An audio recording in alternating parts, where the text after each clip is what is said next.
CDs or recordings before coming up with the idea. Just like if I do a cover for a book. I did a cover for Bret Easton Ellis's Glamorama, and I read it about the 3 movie. times. Oh, shut up. And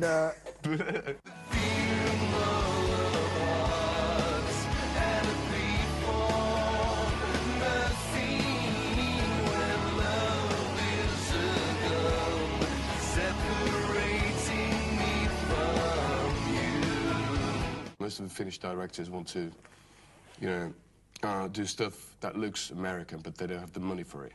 So that's definitely what we didn't want to do. We wanted to have some identity, uniqueness in the visuals. Talking about the video, you know, we had the possibility of doing it that way, you know, this time around, which was excellent. We checked out all those videos; they were crap. We were laughing about them, and then came a couple of things he'd done, and we saw like immediately. can I do something to back up Ville's song? And after that, you know, and of course after also studying Ville's behavior and his way of doing his thing through other videos from before and listening to all these other CDs, I thought, you know, this is what I really think works, and this is what will really give him another dimension, and his band, and the whole project.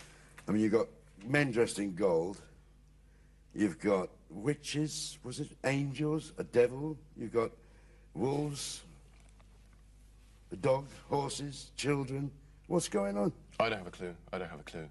When I listened to the song, I got my visions, and I saw the band traveling through forests, over lakes, over mountains, getting into different, let's say, saga kind of situations, and facing different creatures of some sort. You know, what we're talking about, the song in itself being sort of like a story without the beginning, without the end, sort of like a bit taken off from some, you know, huge saga or whatever. It's sort of like just streams on. It's got that sort of like a churchy vibe, you know, that sort of like religious, sort of like hymn type of feel to it. And, you know, he had those pictures in his mind, you know. Well, that's a radical difference, you know, to a lot of videos we've done before. Yeah. In the UK, Germany, you know, and various other places. Yeah. As normally it goes, you know, you have a video commissioner by the record company who does all the planning and all the contacts and stuff, and the band arrives in the morning, shoots the day, and that's it. Yeah. So this time the band has been really involved at all stages of the planning. He was the moon painting you with its gloves of gold. Okay, Stefan, in your case, I mean, you're an internationally awarded artist, designer, New York, Helsinki. What the hell are you doing in movies suddenly? I always wanted to work with the media where you combine the audiovisual experience by interpreting a text or a story of some sort. It's not a new idea, really.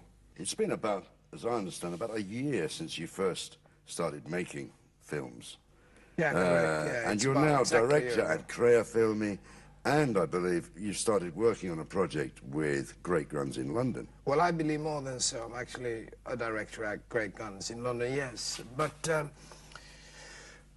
you know, really, combining all the things that you've experienced as a sculptor and a designer, it just feels natural somehow to get into this field. You had Ville singing with no microphone. Right. I thought, you know, why don't try this without the microphone? And I like you already realized from his attitude, I didn't have to fight for it much. But it did give that tension to the final film that I was really looking for, so I'm really happy about that. And there were 3 guys, the gold men. Yes. With nothing on but gold paint. Right. Because of what? You're a sadist. No, I'm not a sadist at all. We told these men that what they were getting into. At least, well, I didn't, but our line producer did. So we painted them with gold paint. I thought, well, that might at least cover them a little bit. And they don't have to be out there for about more than 2-3 minutes at a time, right? And then we have a sauna just next to the hill where they were standing in the freezing snow. But they did a brilliant job, these old guys. He didn't visualise, for example, 3 gold men. I mean, men. Thank God I didn't. Well, absolutely, yeah. I mean, Well, you've got thanks a problems. lot. To me, the gold men were just an obvious idea, just came to my mind. I have no idea where. You can probably read Sigmund Freud and ask my mother. He was the fire, restless and wild, and you were. I'm thinking about, you know, when I see the short, like, couple of seconds of me rowing that boat there, just thinking of how fucking cold it was, you know, all that, you know, what happened during the shoot. He was really pissed off at me for forgetting about that rowing boat, No, because I forgot to tell him about it beforehand. But how did you get on with the boat? Well, not really good. Not that well. Oh, come on. Have you rowed a boat before? I It's a have, simple yeah, fact. I have, yeah, but on the lakes, you know, on the lakes and stuff like that during the night, completely wasted. I've done that, but Not in the Arctic normally Ocean. it's not so windy and all that stuff. Yeah, and yeah. I haven't been doing that in years. So. It was really difficult guiding him out there on the water, you know. It says, Billy, would you just row a little bit to the left, please? I was like And it shivering was and like shaking. pitch dark. It was still like 8 o'clock in the morning, and I mean, seriously, we have a temperature of perhaps 25, 30 degrees below. The water's flowing, but that's because of what? The Gulf Stream, I suppose. I'm not sure. Luckily, we didn't have any problem with continuity on the film, because Stefan wanted completely different sort of visualizations of every scene, so it didn't matter if it was snowing or raining or even, or if it was warm or cold. He wanted that change, yeah. I mean, he didn't mind that. We just had to work with it. One person you mentioned a second ago, DOP, that was Esa Vuorinen. That's correct, yeah. Why him? Director of photography. Yes. He's got the professional approach that he can grab any circumstance, any situation, doesn't matter what he's got available, and he'll pull it off. What's it like working with Steph? All the troubles and fears you for years tried to forget.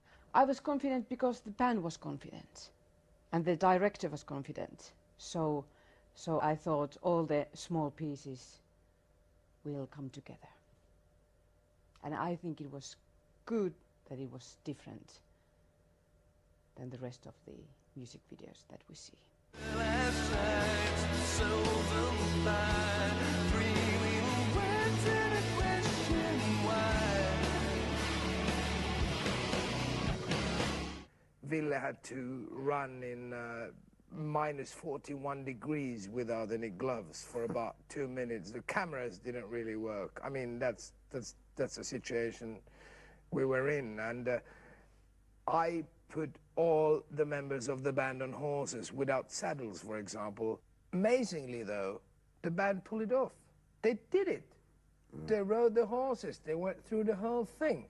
Whatever. We moved on, and we got everything on camera that I ever wanted, and more. When you come up with a story and an idea for a film, you also have to remember that your idea might sound very nice when you put it on paper or when you introduce it to the client or the company or the band. But then you have to remember that, will this actually work in the circumstances that you're given? Because loads of bands just like order videos from companies and then they're just done and that's it. But a music film or movie or video, whatever, is such an important thing nowadays.